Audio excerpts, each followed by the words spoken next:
tiga golongan disebut oleh SAW apa? Tiga orang ni tiada berkata-kata Allah Ta'ala dengan mereka pada hari kiamat. Makna habis itu. Mana golongan ni tidak dilayan, tak akan dapat rahmat, bahkan azab yang menunggu mereka. Ya. Dan tidak menilik Allah Ta'ala kepada mereka, mana dengan tilik rahmat. Adapun pandang takluk sifat basar tu tak lepas dan sentiasa dalam pandangan Tuhan. Mana tilik rahmat. Dan tiada menyucikan Allah akan mereka. Tuhan tak ampun ke dia ni. Siapa dia? Pertama, orang yang membangkit pemberian. Itu manan. Ya, jangan bangkit ni. Yang boleh bangkit Tuhan aja. Allah Ta'ala boleh bangkit. Ya, aku beri kau nikmat ni kenapa? Tu boleh. Kita jangan. Dia berkelahi kan dia bangkit. Oh, awak tak sedar, dulu saya bantu awak.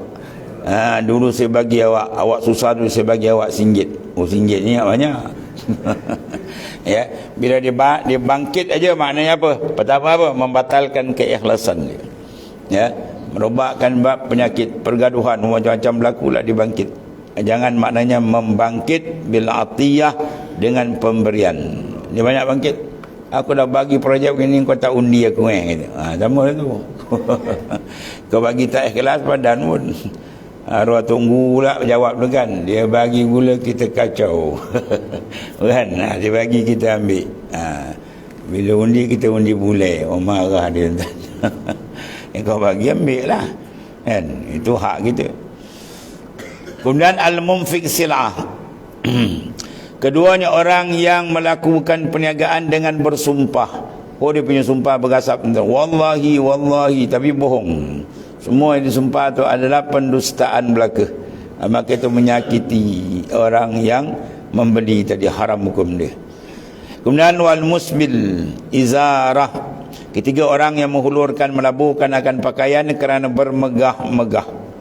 Ya, kita sapu pakaian kita bawa buku lali, itu hukum dia apa? Tafsil. Kalau dipakai sebab khuyala, maka haram hukum dia. Ya, orang Arab Mekah, orang Arab kan budaya dia, kalau dia pakai jubah tu melabuh, kan, dia berjalan tu mengepak, habis tak tiap unta disapu kan. Itu style orang sombong. Ya, masyarakat Arab itulah. Kalau dia sombong, dia pakai jubah merit bawah. Maka itu hukum dia sebab apa? Khuyala. Mana membesarkan diri, membanggakan dia, maka hukum dia haram.